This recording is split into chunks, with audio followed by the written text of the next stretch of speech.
kesehatan. Maka ini ilmu, saya harap semuanya bisa tangkap. Mudah-mudahan ini ilmu bisa semuanya dipahami oleh adik-adik sekalian. Karena ini ilmu sangat bermanfaat. Saya bisa keliling Indonesia karena saya mengetahui, bukan menguasai, saya mengetahui banyak hal tentang biaya satuan. Sehingga saya bisa melakukan riset di mana-mana. Dan itu berhasil untuk sebuah income buat saya. Nah, itu yang saya motivasi kepada yang lain untuk bisa coba menguasai, mengetahui terkait tentang biaya satuan pelayanan kesehatan. Nah, kita next.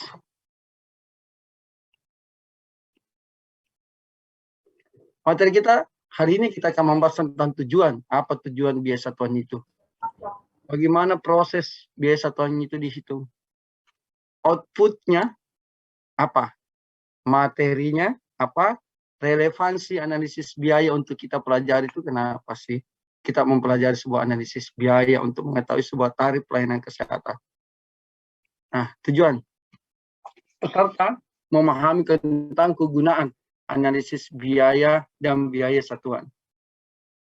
Mahasiswa memahami dan dapat mengelompokkan beberapa jenis biaya berdasarkan skala produksinya, berdasarkan lama penggunaannya, long life.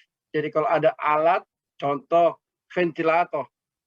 Ventilator itu waktu COVID itu sangat dicari.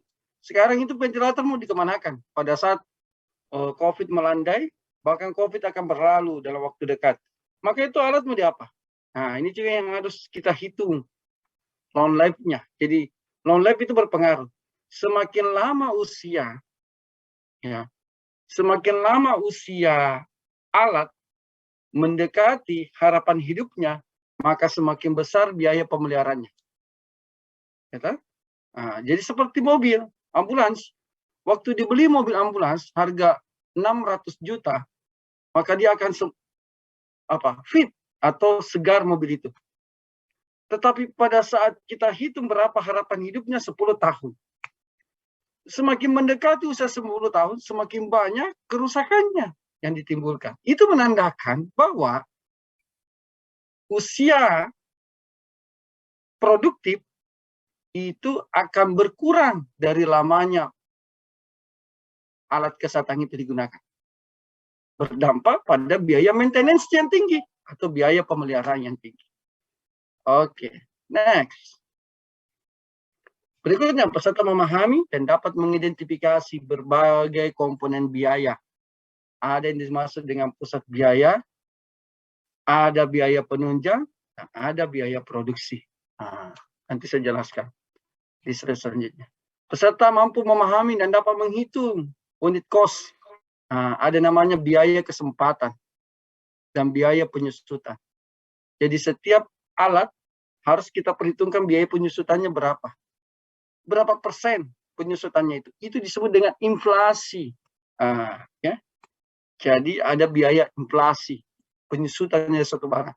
Kalau kita beli handphone ya di Samsung mungkin kira-kira 5 juta hari ini. Besok kalau kita mau jual masih 5 juta. Satu hari aja kita pakai. Kita beli 5 juta. Besok kita jual 5 juta. Ada yang mau beli 5 juta? Tidak bakalan beli. Ada orang mau beli 5 juta. Mending orang pergi ke Samsung beli dengan harga yang sama. Tapi buka baru. Ya, maka pasti kita akan menurunkan minimal 10% dari sebuah nilai harga. Jadi kita sisa jual 4.500.000 baru ada yang mau beli. Nah, itu baru satu hari loh. Itu nih pengusutan suatu barang. Nah, ya, itu salah satu contoh. Jadi kalau mau untung, jangan beli baru. Tidak akan untung kita dari segi nilai rupiah keuntungan, tetapi manfaat kita untung. Kalau kita beli bekas dengan yang baru, mana yang lebih bermanfaat?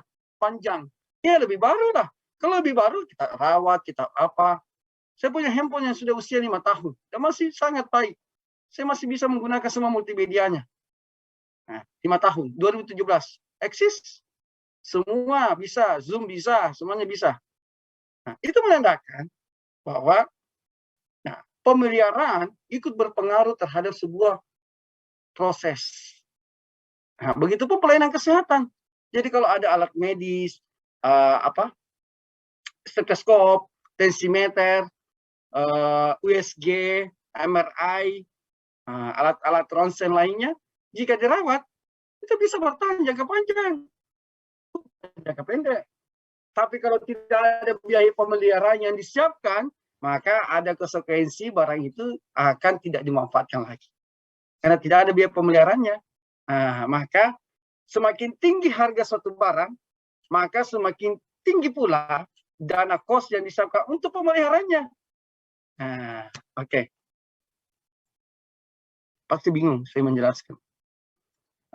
Kegunaan analisis biaya. Pertama, untuk mengetahui struktur biayanya menurut jenis dan lokasinya. Ya. Untuk mengetahui tingkat efisiensi. Jadi kalau kita menghitung unit cost, kita bisa tahu efisiensi. Kita bisa tahu pembayaran listrik berapa. Nanti itu ada namanya variable cost. Jadi kita bisa menghitung listrik. Gitu. Mengapa listriknya mahal? Kenapa lebih tinggi listriknya kelas 3 daripada kelas PIP?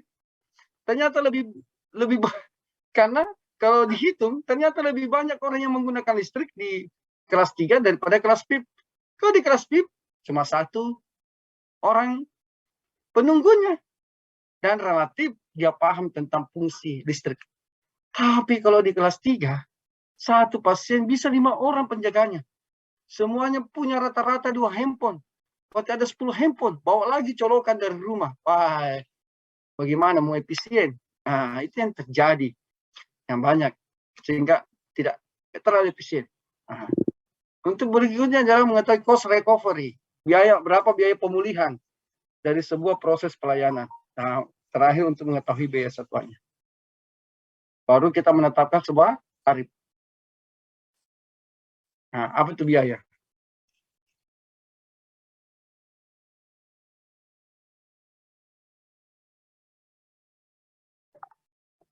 Apa itu biaya? Selama ini kita cuma menganggap bahwa berapa biayanya harga, dan kita cuma anggap bahwa itu adalah sebuah harga. Biaya adalah sebuah nilai sejumlah input dari sebuah faktor produksi. Jadi ada produksi yang kita gapai, ya kan?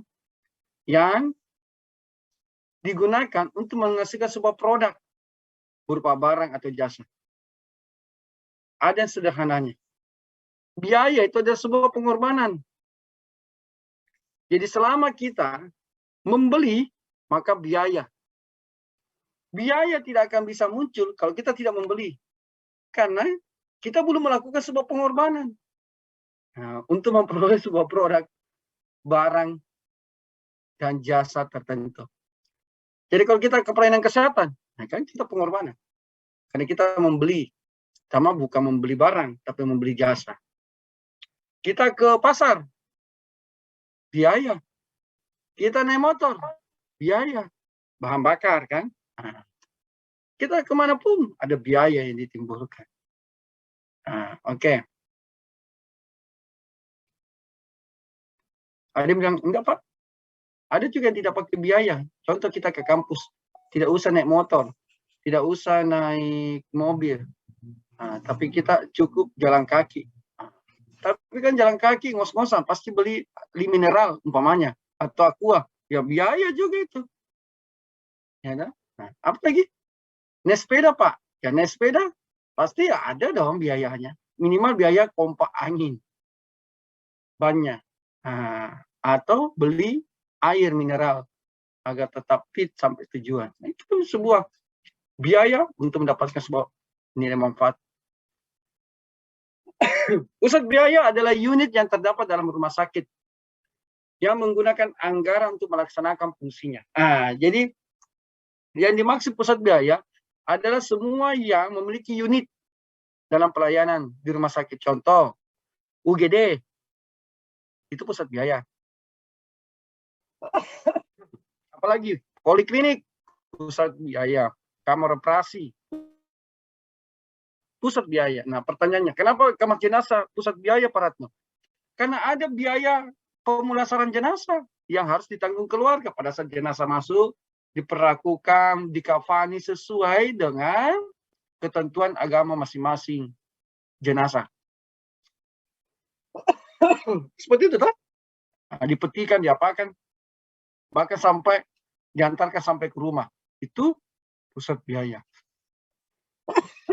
Ah, berikutnya, ada nggak yang tidak masuk pusat biaya? Itu disebut dengan penunjang. Nah, pusat biaya penunjang dan pusat biaya produksi. Pada dasarnya semua unit di rumah sakit adalah pusat biaya atau cost center. Pusat biaya ada yang menghasilkan pendapatan dan ada yang tidak. Nah, kalau yang pusat biaya produksi, itu semua menghasilkan sebuah pendapatan. Tapi kalau dia penunjang, dia tidak menghasilkan pendapatan. Nah, siapa bisa memberikan contoh di rumah sakit yang mana disebut pusat biaya produksi dan pusat biaya penunjang?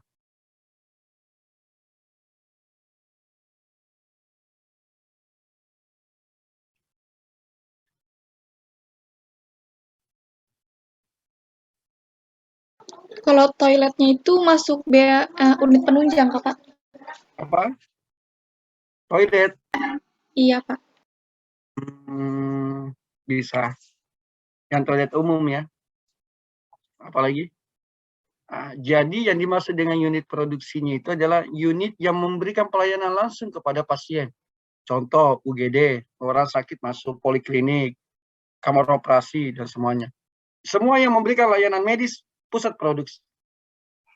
Karena langsung memberikan layanan dan ada biayanya. Nah, kalau kantor, itu penunjang kantor. Loket, penunjang. Instalasi gizi, penunjang. Apalagi penunjang. Parkir, penunjang. Apalagi ruang tunggu, penunjang. Laundry, penunjang. Semua penunjang. Nah, pertanyaannya, bisa nggak terjadi produksi tanpa penunjang? Bisa. Ini kan intinya diproduksi. Semua orang mendapatkan pelayanan medis. Cuma kalau tidak ada penunjang, ada kekacauan yang terjadi. Salah satu contoh adalah jenis kelamin. Bayangkan kalau orang tidak masuk di loket ya, tidak terdaftar, tiba-tiba, Pak, sakit dia. Apa yang sakit? Perutnya. Oke, kita periksa. Pertanyaannya, ini laki-laki atau perempuan? Kebetulan rambutnya panjang, ya, dan tidak bisa diidentifikasi ini laki-laki atau perempuan karena tidak ada medical recordnya, tidak ada dokumen dari depan, siapa namanya, alamatnya di mana, berapa usianya, maka orang akan menerka-nerka dalam memberikan obat. Orang akan menyentuh bagian-bagian sensitif dan itu pelanggaran hak asasi manusia. Tidak ditahu ini laki-laki atau perempuan dan lain sebagainya. Nah, ini bahaya yang terjadi ke depannya. Ya kan? Nah, berikutnya, instalasi gizi. Kalau tidak ada instalasi gizi bisa nggak? Bisa bawa makan dari rumah. Pertanyaannya adalah bagaimana asuhan gizinya berdasarkan penyakitnya. Orang yang tadi hipertensi dibawa makanan dari rumah, yang tadinya mungkin bisa 5 hari aja dirawat di rumah sakit menjadi 1 bulan. Karena orang yang masak dari rumah, karena yang tukang masak hobinya asin, nah, kasih garam terus. Selesai sudah ini orang yang menderita yang di rumah sakit. Itu kan diminimalisir hal itu terjadi. Makanya dibuatkan instalasi gizi. Apalagi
Kita lanjut lagi ya.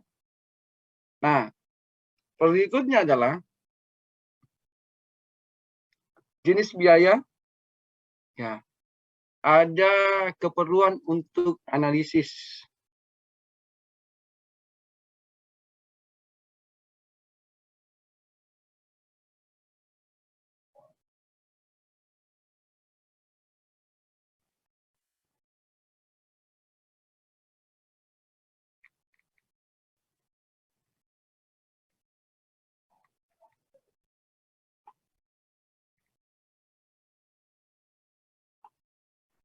Nah, berdasarkan sifat biayanya.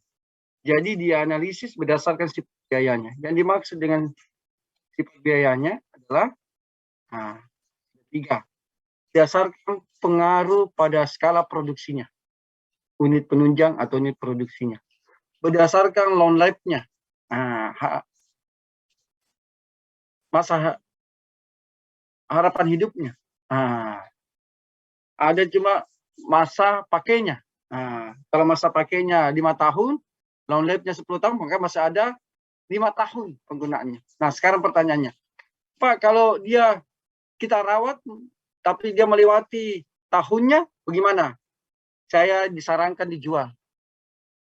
Tapi kan biaya investasi kesehatan kan susah dijual, diganti dengan alat yang baru, alat yang canggih. Karena dunia pendidikan kesehatan itu terus meningkat ya dengan pesat. Kesehatan itu yang paling cepat percepatan kebutuhan kesehatannya. Ada COVID, tiba-tiba orang buat sampai Indonesia membuat pabrik ventilator. Jadi ada perusahaan ditunjuk oleh pemerintah negara untuk membuat ventilator made in Indonesia. Begitu tingginya kebutuhan ventilator pada saat COVID-19 ini. Nah, itu salah satu contoh bahwa ada pengaruh dari sebuah kondisi. Lama penggunaan juga alat bisa menjadi pengaruh berdasarkan sumber biayanya, fungsi sumber biayanya dari mana. Nah, dia kalau APBN, maka dia subsidi. Nah, kalau dia subsidi, tidak usah dihitung menjadi sebuah perhitungan biaya satuan. Jadi nanti yang menjadi beban, total cost-nya itu cuma kita menghitung variable cost-nya. Kalau dia pemerintah. Jadi kalau dia pemerintah, kan dibelikan mobil, dibangunkan gedung, dibuatkan, apalagi ya, dibuatkan kendaraan, dibelikan kendaraan, dibangunkan gedung, diberikan alat medis, alat non-medis, itu fixed cost namanya, biaya tetap. Nah, semi variable cost-nya akan ada namanya gaji, pemeliharaan, itu semua ditanggung dari pemerintah pusat. Artinya adalah ini tidak usah dihitung menjadi sebuah biaya pengeluaran rumah sakit. Karena semuanya dibebani dari APBN atau APBD. Maka kita fokus pada variable cost saja. Makanya kalau kita masuk di rumah sakit pemerintah atau negeri, itu jauh lebih murah daripada rumah sakit swasta. Kira-kira kenapa rumah sakit swasta itu mahal? Ini logika kita sekarang harus jalan. Menganalisis. Kenapa rumah sakit swasta itu mahal daripada rumah sakit pemerintah? Karena rumah sakit swasta harus membiayai fixed cost-nya. Dia bangun gedungnya, dia beli tanah dulu yang luas. Dia bangun gedung yang tinggi. Kemudian dia siapkan alat medisnya. Dia siapkan alat medisnya. Dia beli kendaraan sendiri. Dia bayar gaji sendiri. Dia pelihara sendiri.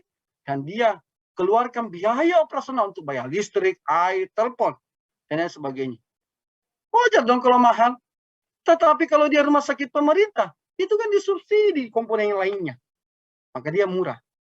Nah, saya kemarin ke rumah sakit MUIS, saya kaget. Rumah sakit MUIS itu satu malam masih berapa ya? 129.000 kah kelas 3-nya. Itu menandakan, jadi orang kaget, murahnya begini, bukan karena murah. Ini dia pakai perhitungan unit cost. Coba kalau rumah sakit swasta, mana ada kelas 3 100.000. Pasti paling murah 400.000 rupiah. Itu adalah sebuah konsekuensi dari sebuah kontribusi sumber biaya pelayanan kesehatan. Oke.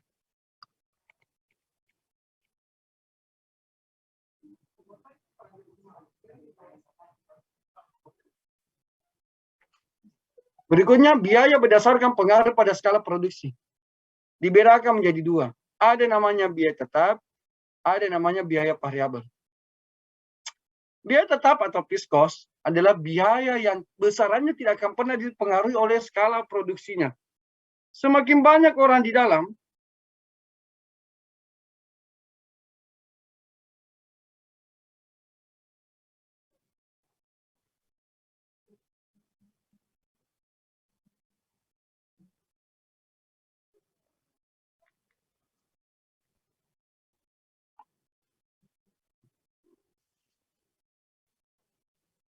biaya variabel adalah biaya yang dipengaruhi besaran outputnya, listrik, telepon, air. Kalau air semakin banyak orang menggunakan air, maka semakin mahal. Listrik, kalau semakin banyak orang menggunakan listrik, maka semakin mahal. Kalau biaya tetap, jadi pengaruh. Contoh ambulans. Ambulans itu saya beli 600 juta tadi. Berapapun orang yang saya antar, hilir mudik, pakai mobil ambulans, berubah nggak harganya? Tidak, toh. Masih tetap 600 juta. Nah, itu disebut dengan biaya tetap. Pisau bedah. Berapa orang pun dibedah, berubah nggak harganya pisau bedah? Tidak, toh. Disebut dengan biaya tetap. Oke.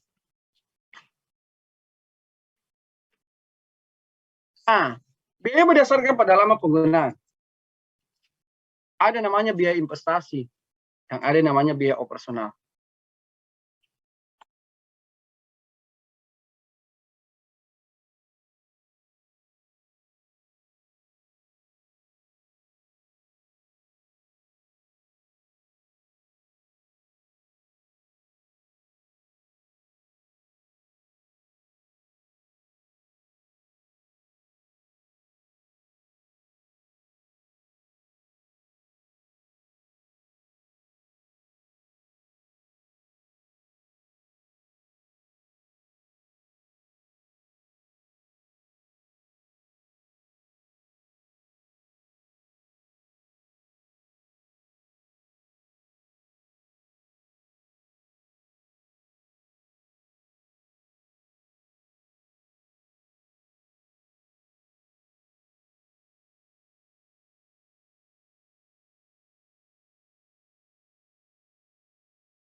Bapak, sibuk. Nah, oke. Singkatnya adalah berdasarkan pada lama penggunaannya. Nah, itu dihitung yang namanya investasi yang operasional. Nah, apa itu biaya investasi? Adalah biaya penggunanya dapat berlangsung relatif lama. Jadi contoh, kendaraan, gedung, alat medis, alat non medis. Nah, investasi itu harus lebih daripada 1 tahun. Jadi kalau dia di bawah 1 tahun, contoh ember. Ember itu bukan investasi. Ember itu bukan barang investasi. Udah pecah. Tong sampah. Nah, tapi kalau dia tong sampah dari stainless, nah bisa dihitung sebagai biaya investasi. Berikutnya biaya operasional adalah biaya yang diperlukan untuk melaksanakan kegiatan produksi. Pembiayaan bersifat habis pakai. Nah, apa itu? Listrik, telepon, air, apalagi ya? Laundry, BHP medis. BHP medis itu apa? Obat.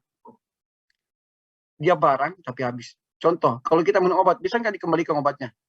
Dimuntahkan. Untuk kita minum kembali kan tidak kan? Habis pakai namanya. Nah, bagaimana dengan perban? Perban juga adalah alat habis pakai, barang habis pakai. Pertanyaannya, kenapa dijadikan barang habis pakai? dikategorikan barang yang habis pakai itu perban? Karena cuma sekali pakai. Ada nggak yang mau pakai di sini perban? Pen. Padahal itu pen itu kan besi yang menyambung tulang ya. Karena saya juga pernah pakai pen. Karena saya pernah nakal waktu muda balap-balapan. Oke. Jadi itu kan besi. Berarti kalau dilepas, kan ada yang dipasang, ada yang dilepas ya. Bisa operasi yang kedua kalinya dilepas. Saya lepas. Waktu saya lepas, saya tanya, bisa nggak dok dipakai tempat yang lain? Oh, nggak bisa. Itu jadi kenang-kenangan aja. Dulu saya mau bikin rantai. Saya urungkan niat untuk buat jadi rantai itu pen saya. Itu sebagai tanda bahwa itu bukan biaya investasi, walaupun besi. Kenapa? Karena sudah digunakan pada objek sebelumnya. Tidak boleh digunakan pada objek selanjutnya. Nah, itu salah satu contoh. Oke? Berikutnya,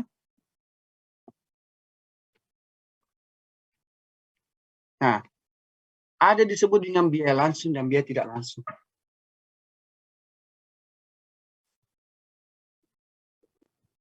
Apa itu biaya langsung atau direct cost? Dan apa itu biaya tidak langsung indirect cost? Biaya langsung adalah biaya yang dikeluarkan pada unit yang langsung melayani konsumen atau pusat biaya produksi. Jadi, kalau disebut dengan pusat biaya produksi, itu disebut dengan biaya langsung. Apa yang dimaksud biaya langsung adalah pusat biaya produksi. Nah, ini terbalik-balik aja ya. Jadi hati-hati nanti kalau ujian. Nah, pusat biaya langsung adalah pusat yang langsung mengeluarkan sebuah biaya untuk melayani konsumen. Pusat biaya produksi. Sama. Nah, apa biaya tidak langsung? Biaya yang dikeluarkan pada unit yang tidak memberikan pelayanan langsung kepada konsumen. Disebut dengan unit penunjang. Oke? Paham itu ya? Jadi kalau dia biaya tidak langsung sama dengan biaya penunjang. Kalau dia biaya langsung sama dengan biaya produksi. Oke. Gak apa-apa pusing, ini kan. Ini 14 kali pertemuan ini mata kuliahnya. Sekarang dijadikan satu pengantar di health economic. Gak apa-apa, nanti ambil AKK kalau mau tuntas. Yang mau masuk AKK. Yang masuk AKK itu harus A. Jadi saya kasih informasi ya. Kalau mau masuk AKK, harus dasar AKK-nya itu A. Dasar AKK kan lagi diambil ya. Harus A. Yang kedua, harus A ekonomi kesehatan. Jika B, salah satunya, maka tanda tanya. 50-50. Dua-duanya B, itu cuma jadi mimpi. Jadi harus cari peminatan yang lain. Itu berat masuk di AKK. Oke. Jadi perhatikan baik-baik memang. Ya, kalau mau jadi ahli kebijakan, ahli unit cost, tarif. Ini satu keunggulan kalau kita menguasai perhitungan tarif, kita bisa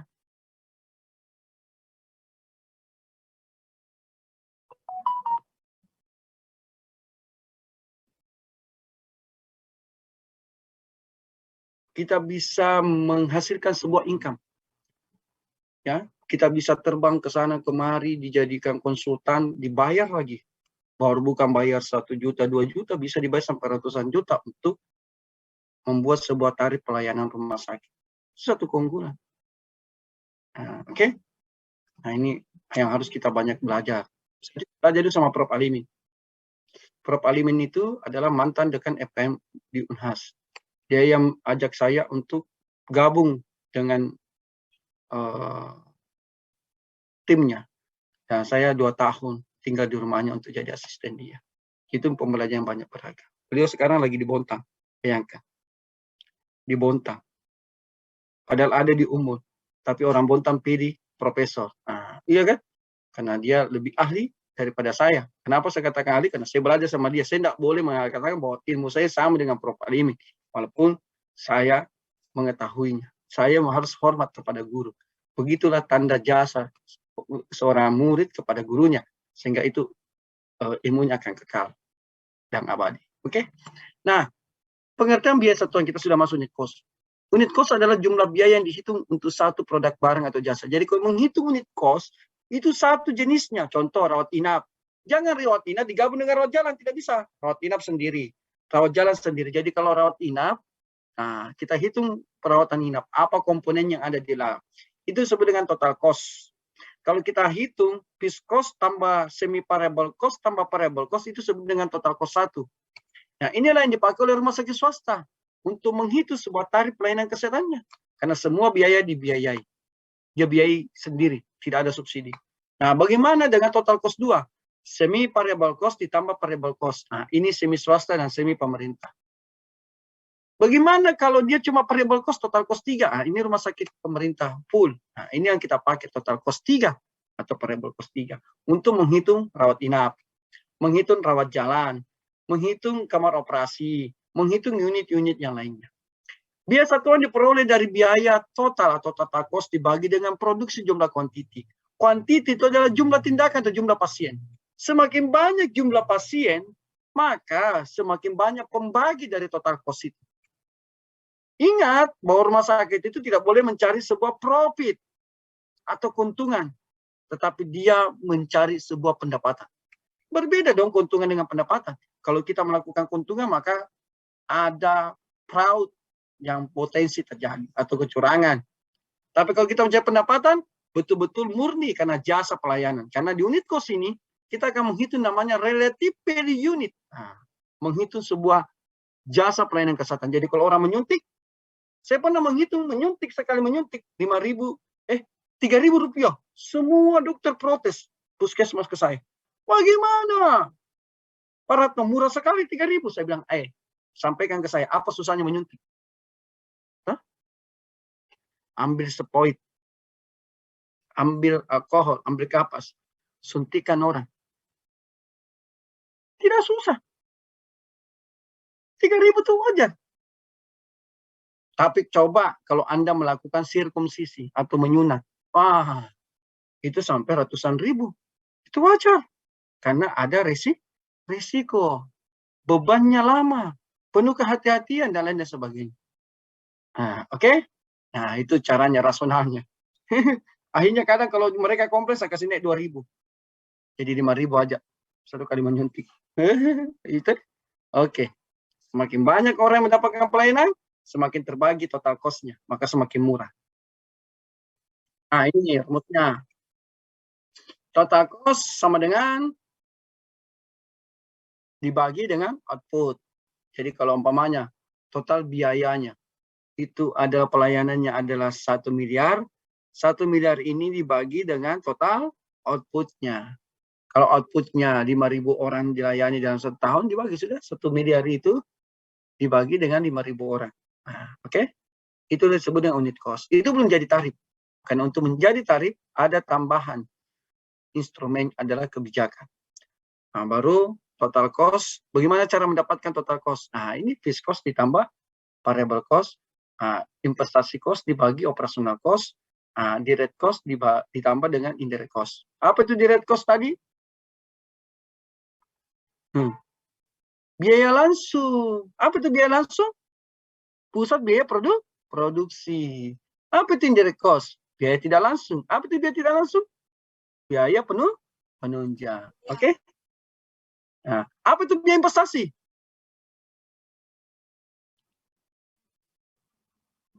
Ini disebut dengan biaya fixed cost. Variable cost itu adalah operational cost. Hati-hati. Oke. Aduh, lama. Ini saya belajar ini 2 tahun. Oke. Biaya satuan dapat dihitung dengan menggunakan 2 cara. Ada namanya aktual, real, dan ada namanya biaya satuan harapan. Nah, kalau dia aktual dihitung bagaimana?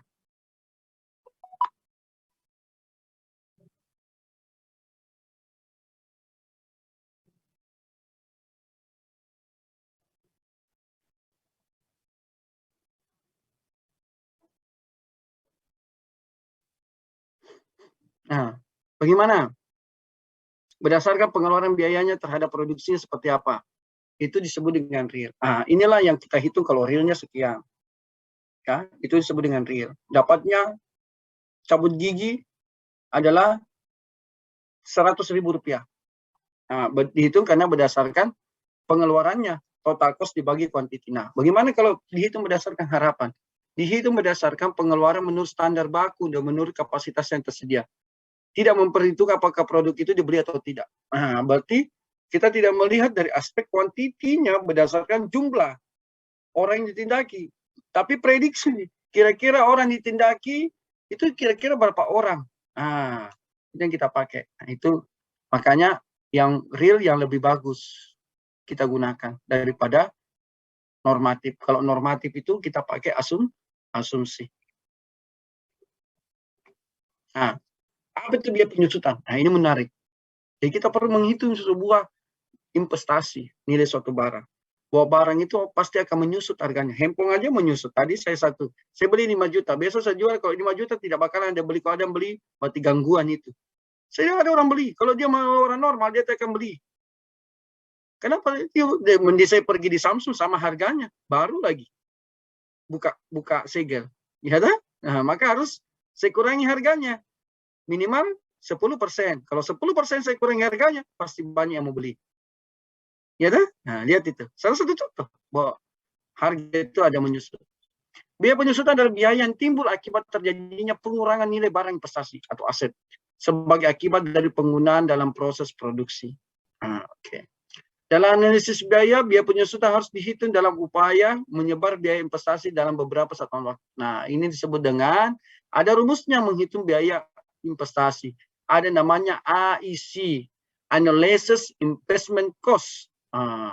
Dalam menghitung analisis investment cost itu kita akan menghitung berdasarkan kita akan menghitung berdasarkan harapan hidupnya, masa pakainya berapa tahun, ada namanya long life, harapan hidup berapa, ada namanya biaya penyusutannya berapa, investasinya berapa. Biasanya kita pakai itu 10% supaya mudah dihitung. Nah, nanti dihitung semuanya, itu akan muncul. Munculnya nanti berdasarkan satuannya. Ya. Nah, biaya satuan yang dihitung dalam menurut satuan waktu disebut dengan biaya investasi per tahun atau disebut analysis investment cost atau IC. Ada beberapa metode perhitungan dalam biaya penyusutan. Ada straight-line, decline balance, sum of the years digit, dan unit of production.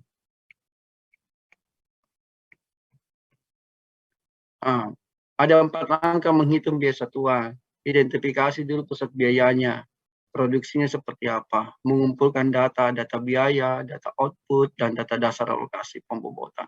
Melakukan distribusi setiap jenis biaya, unit penunjang ke unit produksi. Kita menghitung biaya unit cost-nya. Data output dalam perhitungan biaya satuan dibedakan atas 2. Ada yang disebut dengan bentuk produk, yang ada sifat produk. Bentuk produk itu adalah mengelompokkan produk menjadi produk jasa pelayanan dan produk barang. Sifat produk yang mengelompokkan produk menjadi 2, homogen dan heterogen.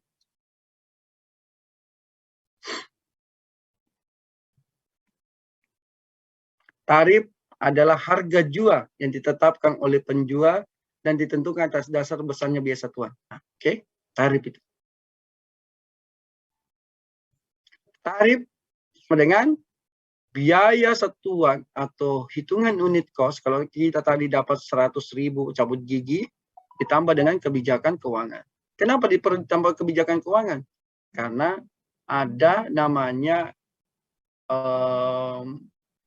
aktuari nilai sebuah harga di setiap daerah. Itu berbeda-beda. Cabut gigi di Jakarta, masa sama dengan cabut gigi di Samarinda? Pastilah ada perbedaan. Perbedaannya khususnya pada variabel cost obat.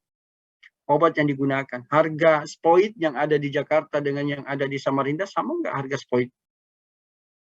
Gitu? Nah, sama nggak harga petidin untuk bius? Sama nggak harga obat oral dan lain dan sebagainya? Sama nggak harga betadin? Harga eceran tertingginya pasti berbeda. Itu sebut dengan kebijakan keuangan. Nah, apa relevansi analisis biaya? Adalah menyediakan informasi manajemen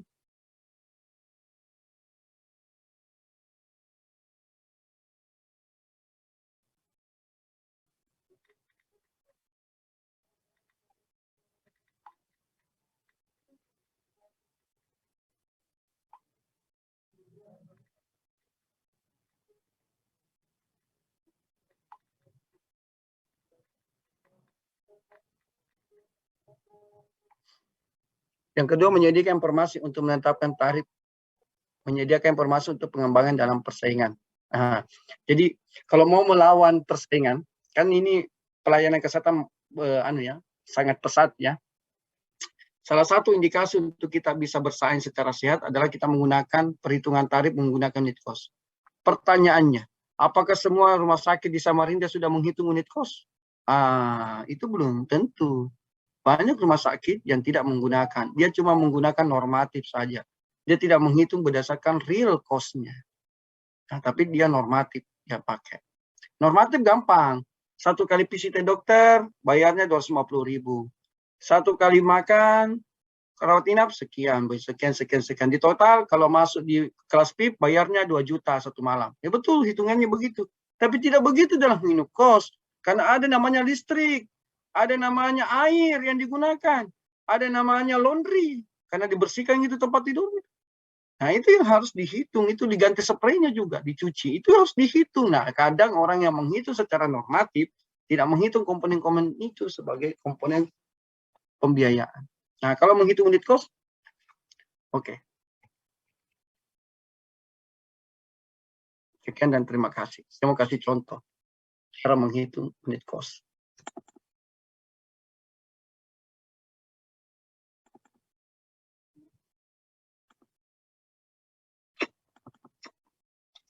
Unit cost.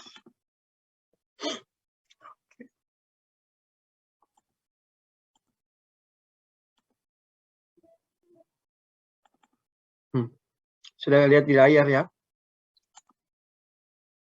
Kita pindah dulu ke Fiskos gedung. Kelihatan ya? Kelihatan, Bapak. Ya, Pak.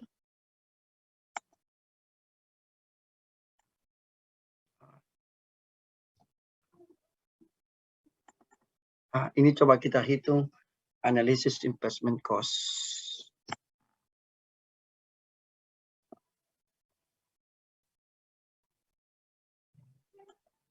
Nah, kalau gedung itu kan cuma kita ketahui adalah biaya pembangunannya. Ini gedung dibangun tahun 99. Saya yakin kalian belum lahir. Orang tua Anda mungkin masih ada yang belum menikah, bahkan mungkin pada tahun ini, yang punya anak pertama. Nah, kita lihat harga satuannya belum ada.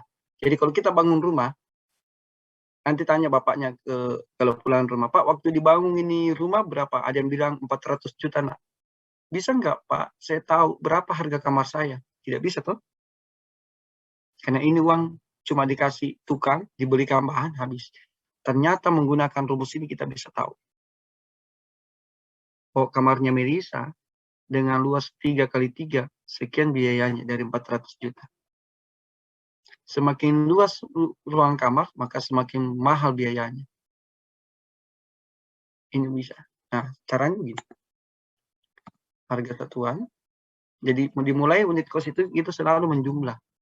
Sama dengan luas kamar dibagi dengan total luas, ya, dikali dengan total biaya.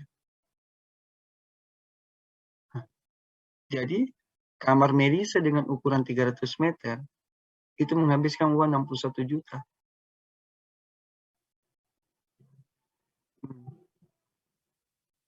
Nah, seandainya ini kantor menjadi kamarnya Melisa ya, baru instalasi gizi kamarnya Gasel, ini bisa dihitung.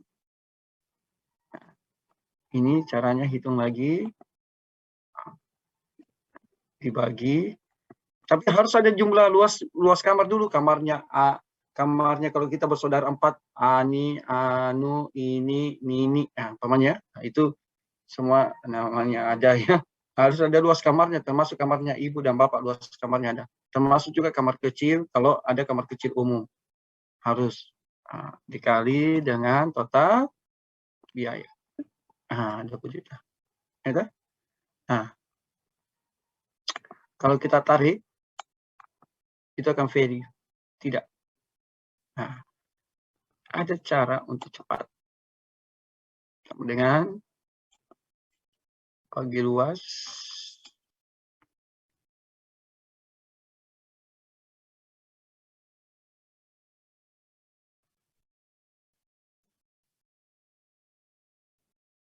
Soalnya enggak beda SIP F3.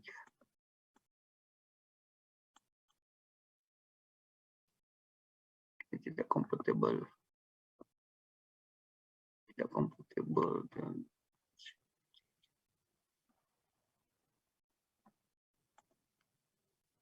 compatible. Ini dibagi ini, baru langsung tekan shift F3, dia akan muncul dolar. Di sini akan muncul dolar. Kalau kita shift F3,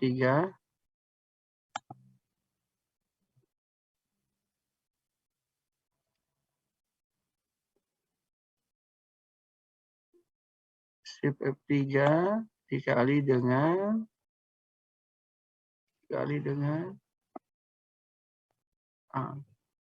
seterusnya sampai selesai.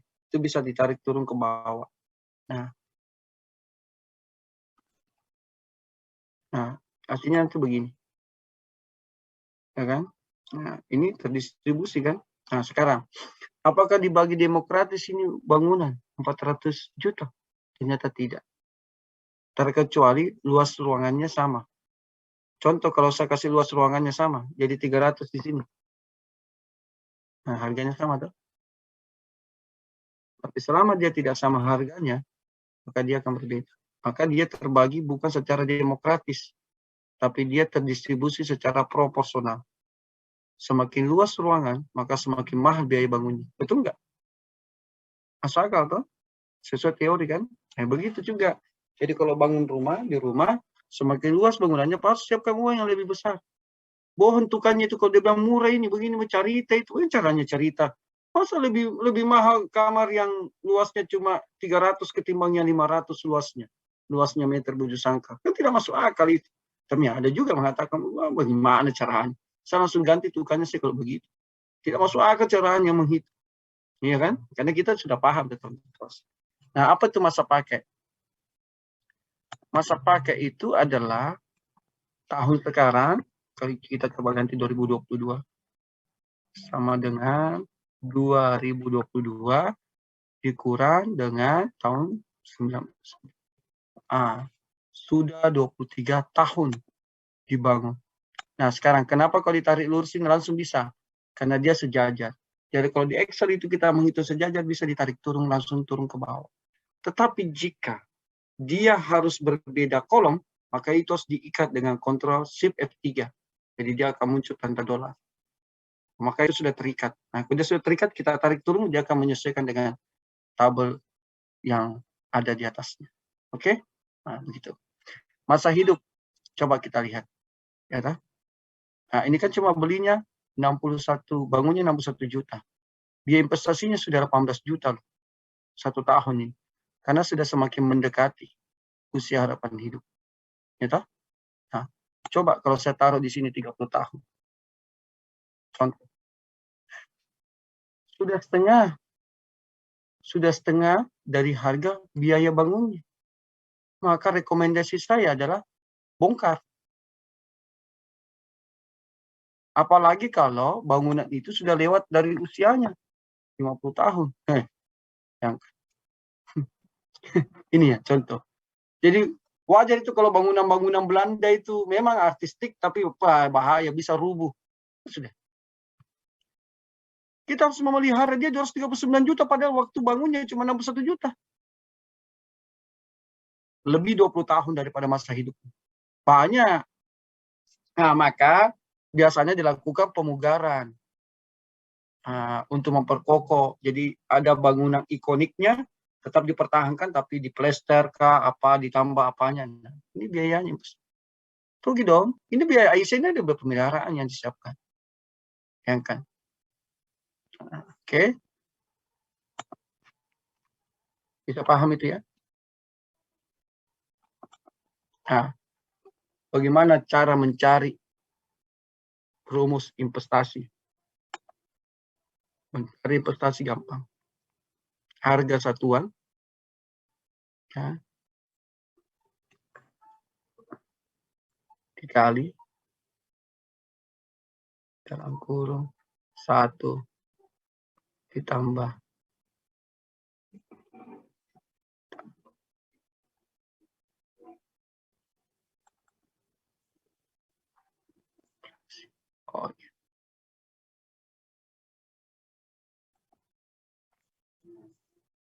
harga satuan dikali dalam kurung 1 ini ketetapan ditambah dengan inflasi tutup kurung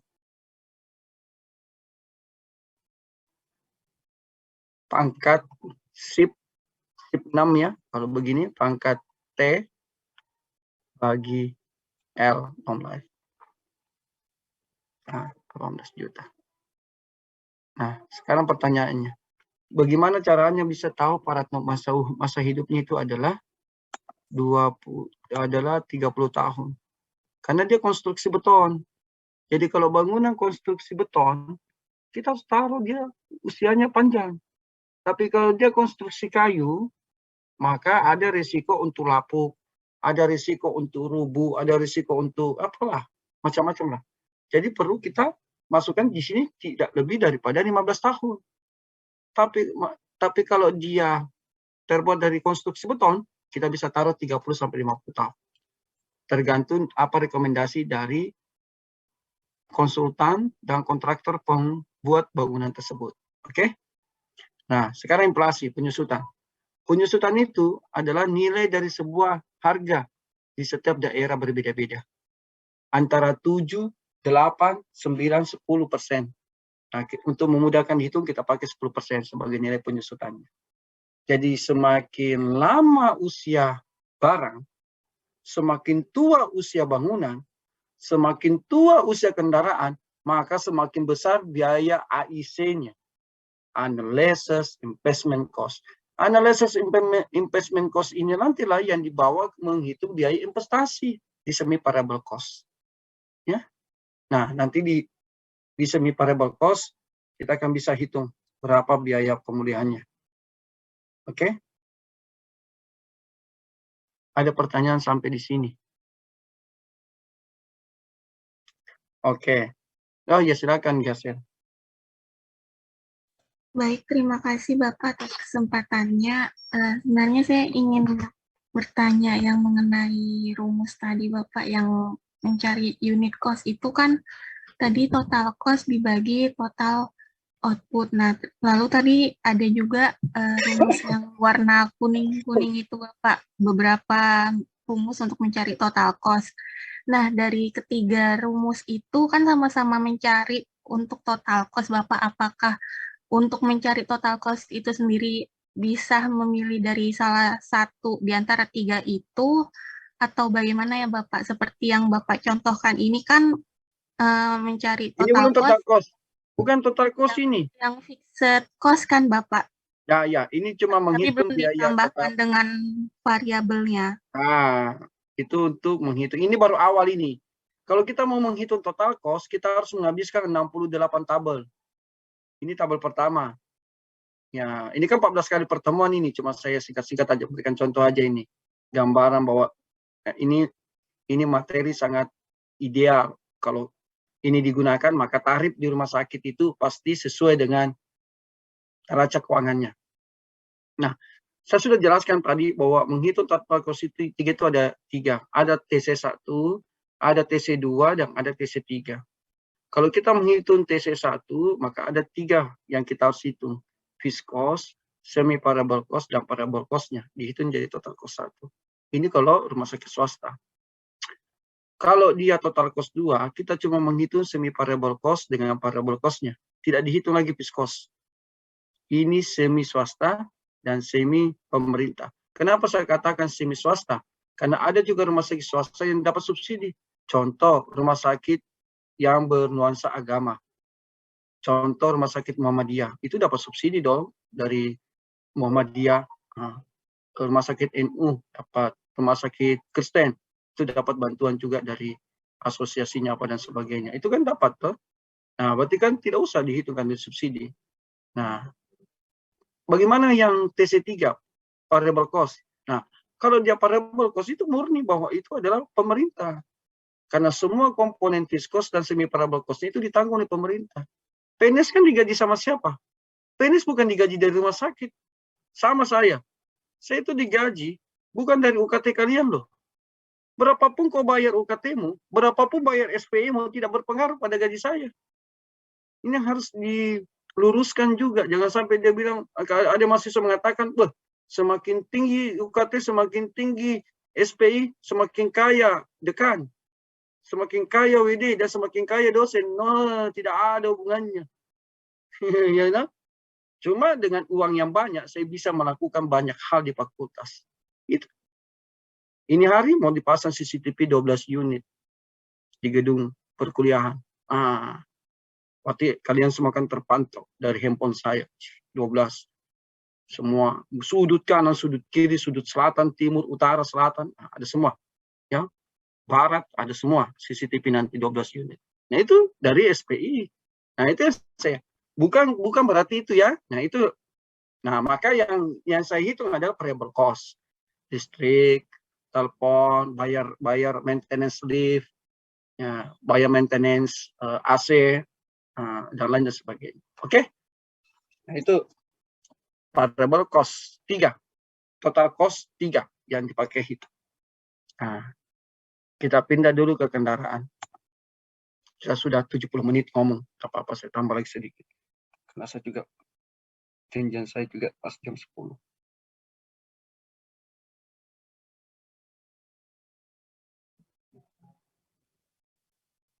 Nah, selanjutnya, tabel biaya investasi kendaraan. Nah, coba kita lihat kendaraan. Ada ambulans, ada motor.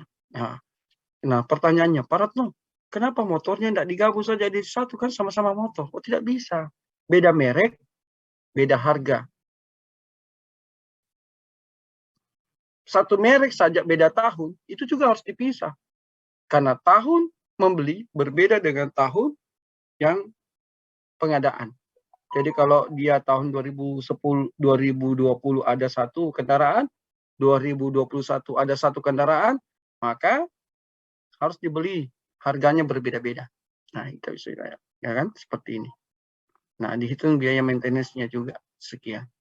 Nah, uniknya adalah kalau kendaraan kita hitung berdasarkan jumlah pegawai. Nah, pertanyaannya, kenapa dihitung berdasarkan jumlah pegawainya? Karena ada resiko bahwa pegawai akan menggunakan kendaraan tersebut. Semakin banyak jumlah pegawai, maka semakin berisiko kendaraan tersebut digunakan untuk berkali-kali. Nah, seperti itu. Yang di ruang kelas 2021A bisa dengar suara saya? Oke, sip. Nah, oke, seperti itu catatannya ya dari saya. Jadi Gasel, Winda, Dela dan lain semuanya, selamat belajar ya. Nah, ini ilmunya unik. Nah, untuk yang berminat belajar tentang unit cost, ya harus memperbaiki health ekonomiknya agar dapat nilai A. Dan yang lain juga ya, nah, harus semuanya nilai A. Walaupun tidak berminat untuk masuk di AKK, harus semuanya nilai A. Tapi ini menjadi nilai prasyarat untuk masuk di peminatan AKK di semester 5. Atau 3 semester yang akan datang. 2 semester yang akan datang. Nah, karena penentunya di semester ini semuanya AKK dengan ekonomi kesehatan. Semoga mata kuliah pada hari ini bermanfaat buat kita semuanya dan menjadi inspirasi buat kita semuanya. Ya, saya mau itu ada pelanjut saya, dan saya coba butuh asisten sebenarnya. Sampai hari ini saya masih sulit mendapatkan asisten yang betul-betul memahami tentang ekonomi sehingga itu memudahkan. Tetapi ya alhamdulillah ada Ibu Dewi, Ibu Nisa yang bisa ikut membantu untuk mengembangkan ekonomi. Sebenarnya saya juga punya buku ini, cuma baru 78 halaman. Nanti saya rencana untuk kembangkan menjadi sekian halaman lagi, sehingga itu menjadi buku ketiga saya. Oke, makasih. Sekian. Assalamualaikum warahmatullahi wabarakatuh. Waalaikumsalam warahmatullahi wabarakatuh. Warahmatullahi wabarakatuh. Terima kasih banyak Bapak. Terima kasih Bapak.